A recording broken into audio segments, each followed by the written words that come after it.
Good morning guys! For today's video, akong i-share ninyo kung sa sekreto sa mga manukan na walay langaw o wala po baho. Importante kini kung mamuhita o mga manok kaya ron nilita makasukan sa atong mga silingan kaya usually manggod mo reklamo sa kabaho sa mga iti sa manok unja o naapoy baho managhan po lang langaw. So karon akong itudlo ninyo kung unsay akong sekreto. So, tara na. Uyugi ko ninyo sa atong lantawon kung unsaon pero sa dili pa kaya kalimot og LSS sa akong video. Like, share, and subscribe!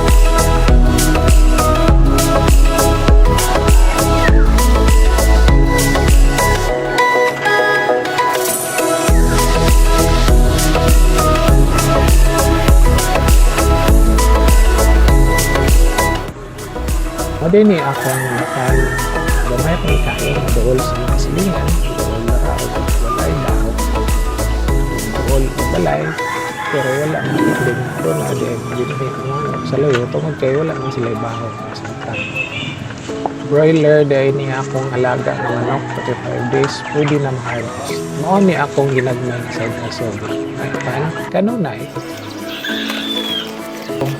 balik ta sa atong importanteng topic, ang sekreto sa manukan nga walay langaw o wala ko'y baho.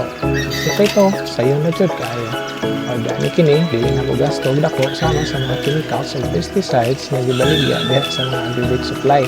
Wala ko pumaingon, maajaw mo og kapalit, tinuon, akong gisuggest nga enjoy, swagi pod og unsay resulta. Then, resulta po ko, effective ba kasi pagkatinuod, wala ko pasulay. Kaya ng mga chemicals or pesticides na maligya sa mga biglaan.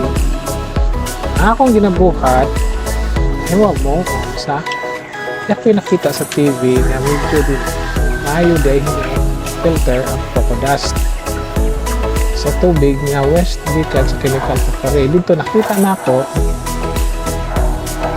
na tinaw kayo ang resulta sa tubig human kinigi-filter sa crocodust. Yeah, you heard it right. Crocodust ang sekreto na ako.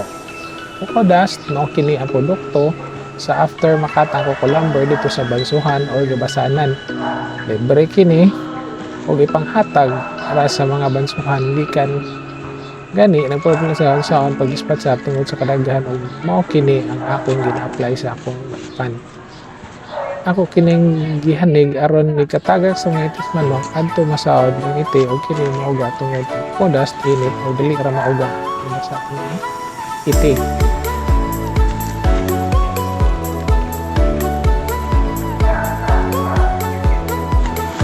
Para kuyugi ko ninyo ato tan-aw ng akong ibubod ng crocodust dito sa ilawom sa tangkal. Ayan, akong observahan.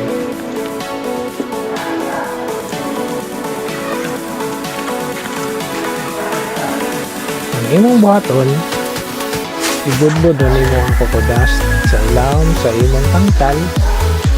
Then, ang langaw, nakatugdon, dili na nakatugdon sa mga iti sa dito ilawom sa tangkal. Akong pag-obserbar ang crocodust o cocoa adunay chemical nga asido na dili makauyo ng ang resulta dili sila makatugdon unya usa pa ang crocodust pod since init kini ang iti dali ra mauga ang baho dili maka-evaporate so ang resulta walay baho ang tangkal unless kung mabasa ang mga iti o crocodust. Inyong makita dire na crocodust akong isang buwag akong i-overtop dire sa kanang akong isapaw dire sa may mga iti para ang langaw dili siya katugtog, no? So sabton nila ninyong makuan na mudaghan na mga iti inyo na yun sa tao.